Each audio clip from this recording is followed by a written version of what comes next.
I'm Molly White, and you're listening to the audio feed of the Citation Needed newsletter. You can see the text version of the newsletter online at newsletter.mollywhite.net. Issue 43, Laser Eyes. Two crypto firms emerge from bankruptcy, and a Bored Ape party turns out even worse than it sounds. This issue was originally published on November 9th, 2023. The first trial of Sam Bankman-Fried is over, and I have been reunited with my beloved pets. My pup Atlas was so excited to have me home that I'm pretty sure he levitated. My cats might have noticed I was gone. Although crypto and mainstream media alike, not to mention this newsletter, were dominated by coverage of the trial, happenings continued to happen in the rest of the crypto world. Let's catch up on what we missed. But first, there have been a few changes around here. It's November, which means my year-long fellowship with Harvard's Library Innovation Lab has wrapped up. It was a wonderful experience, and I am so grateful to have had their support for the past year. Now it's time for me to set out on my own to see if I can maybe make this work, focusing full-time on this without additional funding. It's a little terrifying, but mostly incredibly exciting. I have a bunch of ideas rattling around in my head, including trying to do more audio or video, since the post voiceovers and trial live streams have been really well received. Stay tuned, and if you have any ideas of your own for things you'd like to see, please send them my way. Paid subscribers can leave a comment in the comments section, and anyone can send me an email. By the way, you might have noticed a branding change to the newsletter, which has finally landed on a name: Citation Needed.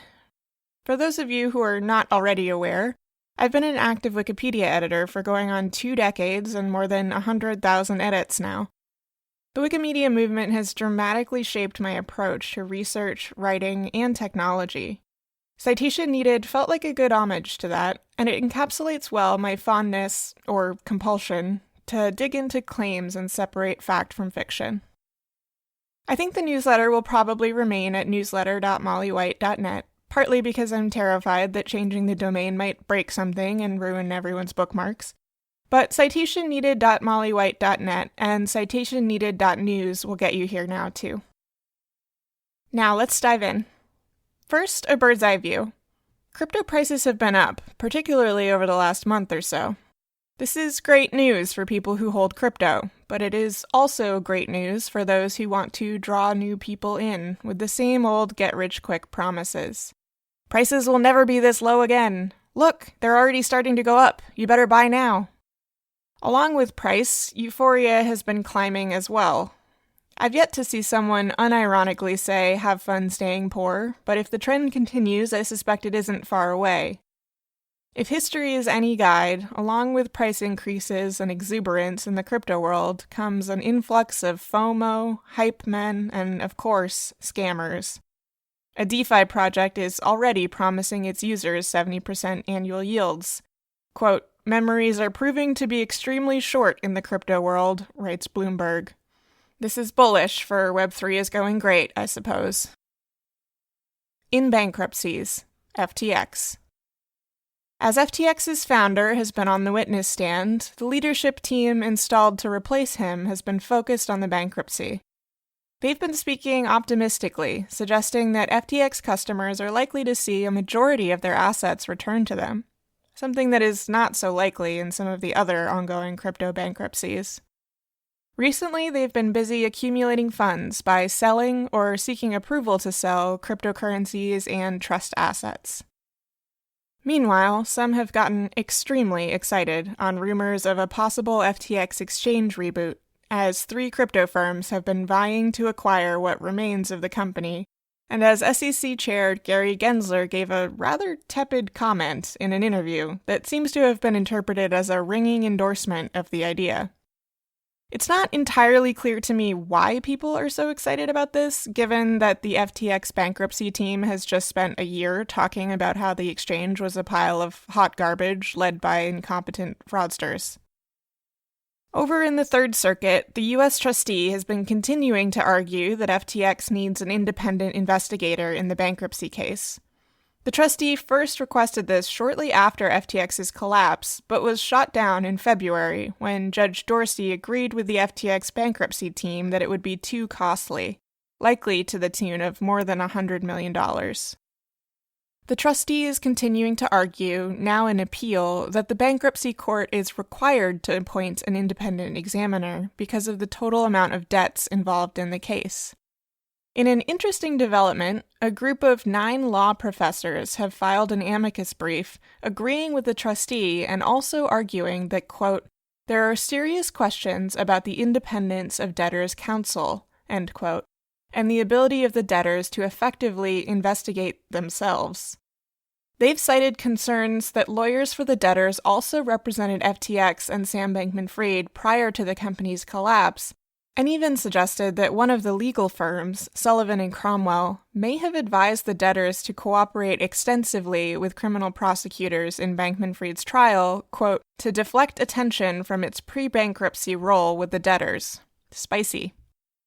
The professors argue that there has been, quote, extraordinary secrecy, end quote, surrounding the case, with, quote, such basic items as lists of the debtors' creditors and parties in interest, who the debtors will indemnify, orders appointing ordinary course professionals, and who or what the debtors are investigating, end quote, filed under seal or with redactions.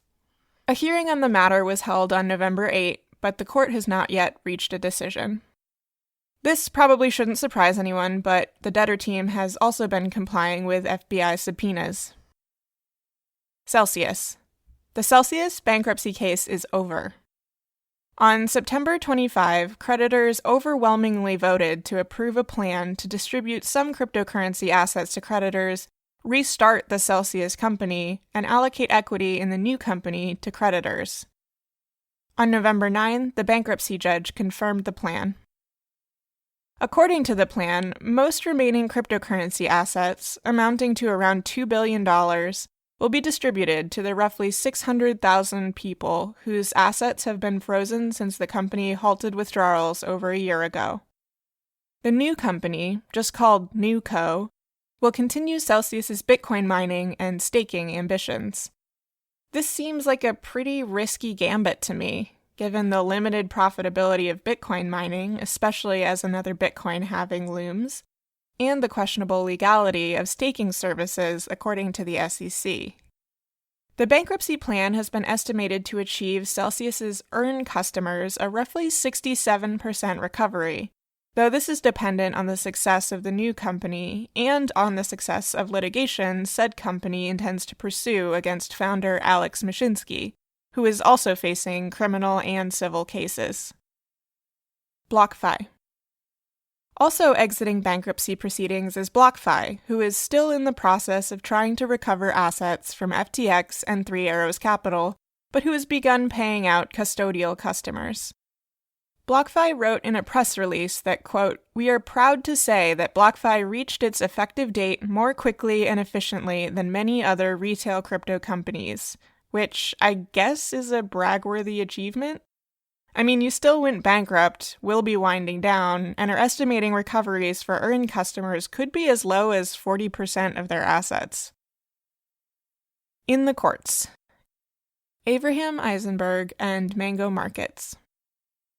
Avi Eisenberg, the guy who allegedly stole $116 million from Mango Markets and then bragged about it online, was set to stand trial in his criminal case in December. However, after a complaint from his defense team that Eisenberg's recent and unexpected move from his New Jersey jail to MDC Brooklyn has been interfering with their ability to prepare, the trial has been rescheduled to April 2024. The case is being overseen by Judge Arun Subramanian. This case should be an interesting one to watch because it involves Eisenberg allegedly manipulating futures markets for the Mango token to wipe out all liquidity on the protocol. Unlike Bankman-Fried's trial, in which prosecutors mostly avoided explaining complex cryptocurrency concepts to the jury by focusing on the plain old fraud, it seems prosecutors may really have to get into the crypto weeds with this one. Yuga Labs and Ryder Rips. Bored Apes creators Yuga Labs have prevailed in their trademark infringement lawsuit against artist Ryder Ripps and co-defendant Jeremy Kayan. Ripps will have to pay almost $1.6 million in disgorgement and damages for copying the Bored Apes NFTs in what he tried to argue was an art project aiming at drawing attention to the racist imagery and allusions used throughout the Bored Apes illustrations. Because Ripps and Kayan were found by the judge to have been, quote, obstructive and evasive throughout their depositions and during their trial testimony, end quote, and, quote, unnecessarily and inappropriately made disgraceful and slanderous statements about Yuga, its founders, and its counsel during litigation, including calling Yuga's counsel criminals who support, quote, racism, anti-Semitism, bestiality, pedophilia, end quote, and accusing them of, quote, using cartoons to market drugs to young children, end quote. They were also ordered to pay Yuga's reasonable attorney's fees.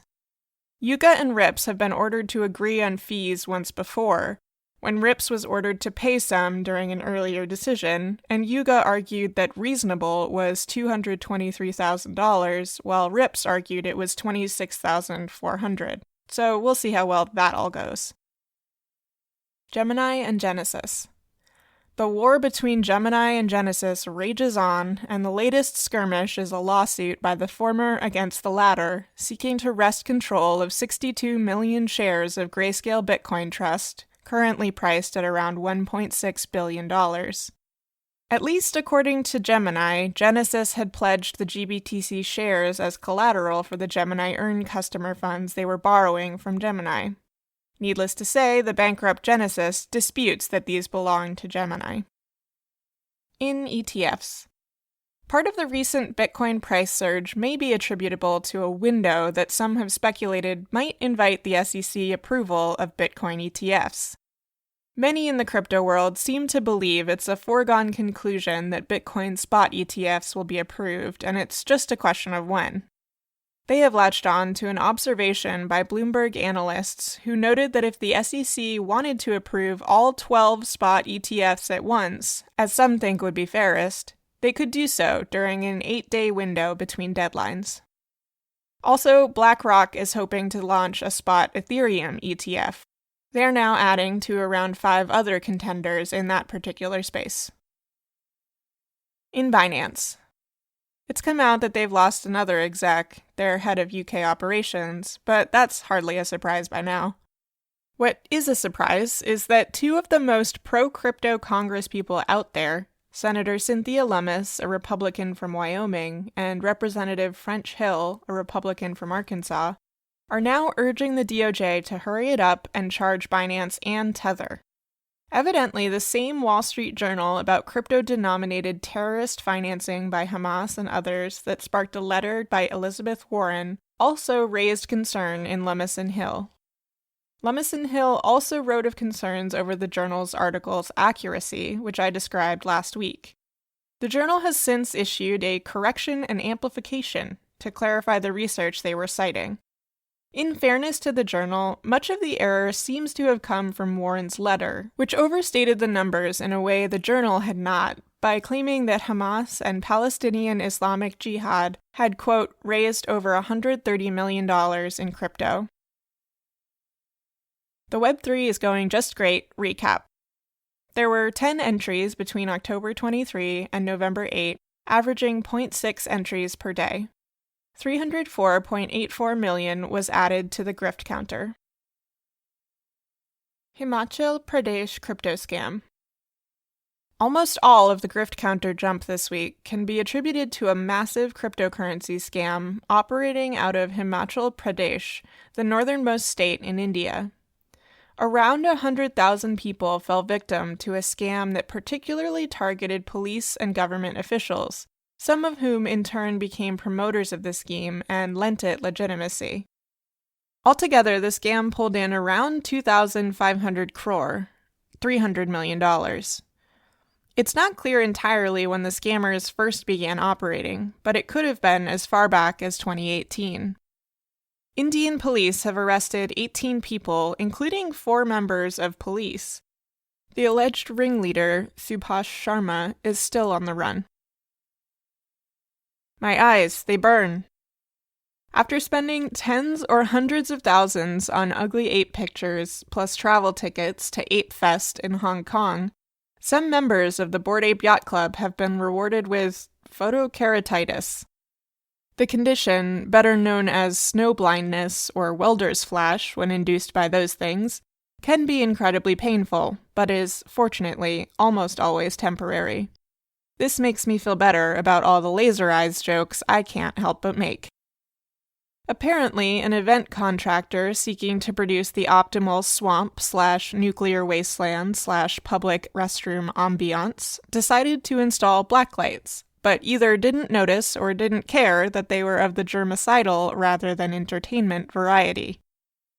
Reports quickly cropped up on Twitter of attendees who rushed to the hospital after experiencing searing eye pain. Quote, "Woke up at 3 a.m. with extreme pain and ended up in the ER," wrote one. Quote, "I woke up at 4 o'clock and couldn't see anymore. Had so much pain and my whole skin is burned. Needed to go to the hospital." Yuga Labs eventually acknowledged the reports, but downplayed them by claiming that, quote, "much less than 1% of those attending and working the event had these symptoms." Eventually, they reported that lights, quote, "installed in one corner of the event was likely the cause of the reported issues related to attendees' eyes and skin." Better late than never. The Department of Justice has unsealed an indictment charging the 3 executives of the massive Safe Moon pump and dump with conspiracy to commit securities fraud, conspiracy to commit wire fraud, and money laundering conspiracy. Bolstered by B-list celebrity endorsements from the likes of Jake Paul, Nick Carter, Soulja Boy, and Lil Yachty, the token peaked shortly after its March 2021 launch before rapidly collapsing. Meanwhile, the executives siphoned funds they promised were inaccessible to them, which they used to buy luxury cars and real estate. Everything else. The CoinSpot exchange was exploited. Wintermute declares their friendship over with Near Foundation and Aurora Labs after they refused to send $11 million. An MEV bot was exploited for almost $2 million. Yuga Labs' social media lead resigns after racist and anti-Semitic tweets resurface. Sam Bankman-Fried is convicted on 7 charges. Monero discloses that its community crowdfunding wallet was drained, and Ryder Ripps loses Bored Ape's infringement lawsuit and is ordered to pay $1.6 million and legal fees. In the news.